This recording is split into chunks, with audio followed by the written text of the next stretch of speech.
Nobel peace prize के तलबगार, खुद को शांति दूत कहने वाले अमेरिकी राष्ट्रपति डोनाल्ड ट्रंप ने वेनेजुएला पर हमले का आदेश क्यों दिया? क्या यह महज कूटनीति का हिस्सा है, या फिर लालच और सत्ता का गुरूर, या फिर मादुरो को चीन से दोस्ती करना भारी पड़ गया? चलिए लगाते हैं दूरबीन और समझते हैं कि आखिर ये पूरा मामला है क्या, हमला किया क्यों गया। पहले समझते हैं कि आखिर ट्रंप ने वेनेजुएला पर हमला क्यों किया। दरअसल अमेरिका ने शनिवार यानी 3 जनवरी को दक्षिण अमेरिका में वेनेजुएला पर हमला बोला। बताया गया कि ये हमले राजधानी काराकास में किए गए। इस घटना के कई वीडियो वायरल हुए, जिसके बाद खुद अमेरिकी राष्ट्रपति डोनाल्ड ट्रंप ने इसकी पुष्टि की। उन्होंने तो यहां तक बता दिया कि अमेरिकी हमलों के दौरान वेनेजुएला के राष्ट्रपति निकोलस मादुरो और उनकी पत्नी को पकड़ लिया गया है और उन्हें देश से बाहर ले जाया गया है। यानी अगर हम माने तो अब मादुरो और उनकी पत्नी ट्रंप के कब्जे में है।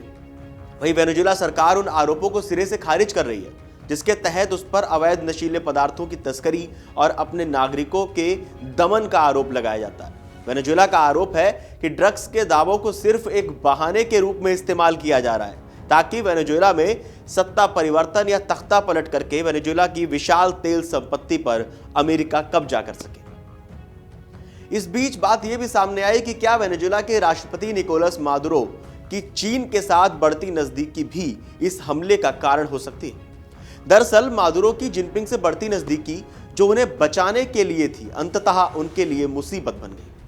हमले से बिल्कुल पहले या उसी दौरान मादुरो ने कराकस में शी जिनपिंग के विशेष दूत क्यू जियोकी के साथ एक उच्च स्तरीय बैठक की थी।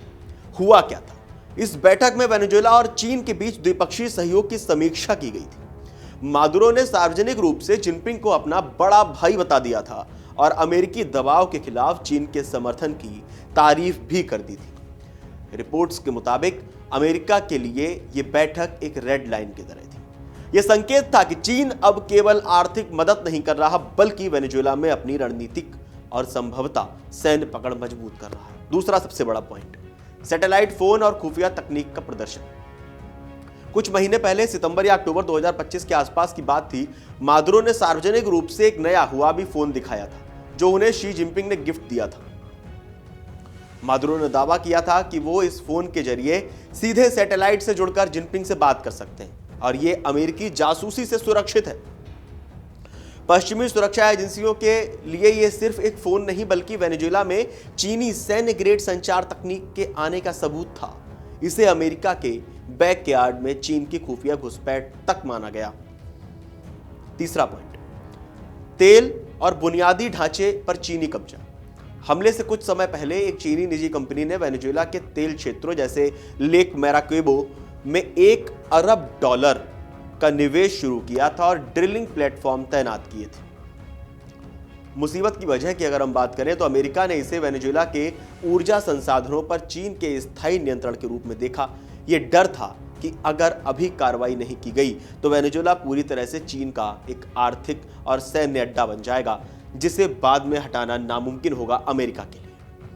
वहीं वेनेजुएला के रक्षा मंत्री व्लादिमीर पेड्रिनो लोपेज ने अमेरिकी सैन्य हमले के तुरंत बाद स्पष्ट संदेश दिया है कि वेनेजुएला विदेशी सैनिकों की मौजूदगी का कड़ा विरोध करेगा। इस पूरे हमले को लेकर वेनेजुएला पर जो अमेरिका ने कार्रवाई की है, जो एक्शन लिया है, जो हमला किया है, और जो ट्रंप ने दावा किया है कि अब राष्ट्रपति मादुरो और उनकी पत्नी ट्रंप के कब्जे में है, अमेरिका के कब्जे में है, उन्हें देश से बाहर निकाल लिया गया है।